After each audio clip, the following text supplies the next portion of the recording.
दोस्तों, क्या हमें परिजनों को दुर्गुणी बनने देना चाहिए? आज दुर्गुणी परिजन उतना ही दुख देते हैं जितना शरीर में घुसा हुआ कोई निरंतर पीड़ा देने वाला कष्ट साध्य रोग देता है। दुर्गुणी स्वजनों को सद्गुणी बनाना उतना ही आवश्यक है जितना बीमार शरीर को निरोग बनाना होता है। शरीर के अंदर घुसे हुए लोगों की उपेक्षा करने और उसे पनपने देने में एक दिन मृत्यु का संकट ही उपस्थित हो जाता है। उसी प्रकार परिजनों में घुसे हुए दुर्गुण उस छोटे से घर को नष्ट भ्रष्ट और नरकीय कुंड की आग जैसा बना देते हैं, दुखदायी बना देते हैं। इसीलिए मेरे भाइयों, समय रहते उस परिस्थिति में परिवर्तन कर लेना चाहिए। आग के छोटे रूप में जब लगी होती है तब प्रारंभिक दशा में उसे आसानी से बुझाया जा सकता है, पर जब वह विकराल रूप धारण कर लेती है तो उसे बुझा पाना असंभव हो जाता है।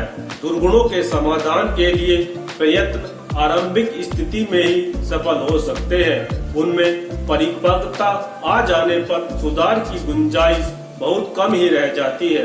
मित्रों, कोई भी व्यक्ति यदि सुखी रहने की आकांक्षा करता है तो उसे अपने शरीर की तरह परिवार को भी निर्बल बनाना होगा और उसके लिए उस पर पूरा ध्यान देना होगा, उसे पूरा प्रयत्न करना होगा। यह कैसे होगा?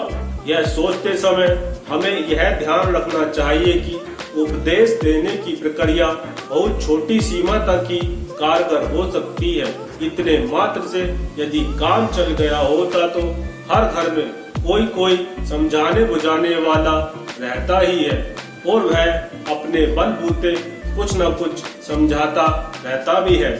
फिर सुधार क्यों न हो गया होता, फिर कोई घर क्यों अशांति का केंद्र बना रहा होता। पाश्चात्य देशों में परिवार संस्था को ही नष्ट कर डालने का प्रयत्न चल रहा है। वे रोग के साथ रोगी को भी समाप्त करने के लिए काम कर रहे हैं। वहाँ व्यसक होते ही लड़कों को माता पिता का आश्रय छोड़कर स्वावलंबी बनना पड़ता है और अपना अलग घर बसाना पड़ता है। इसी प्रकार स्त्री और छोटे बच्चे ही परिवार में रह जाते हैं। माँ बाप बूढ़े होने पर अपनी संचित कमाई पर ही गुजारा करते हैं या सरकार से वृद्धावस्था की सहायता लेकर वृद्ध गृहों में रहकर अपने जिन पूरे कर लेते हैं। फिर भी उनकी समस्या सुलझ नहीं पा रही है। दुर्गुणी पति पत्नी एक दूसरे को दुख देते हैं और उन्हें पुराने को छोड़ने और नए का साथी ढूंढने की मृत तृष्णा में निरंतर भटकते रहते हैं। किशोर बालक वहाँ भी माता पिता के लिए सिर दर्द बने हुए हैं।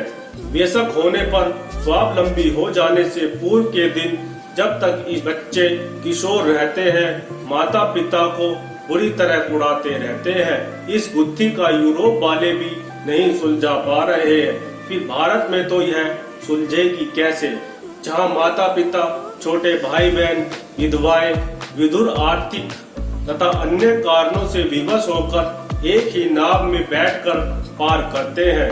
हमारी धार्मिक मान्यताएं, बच्चों का भविष्य, आर्थिक परिस्थितियां, उपार्जन की कठिनाइयों को देखते हुए परिवार को उस प्रकार तोड़ फोड़ कर डालना संभव नहीं है।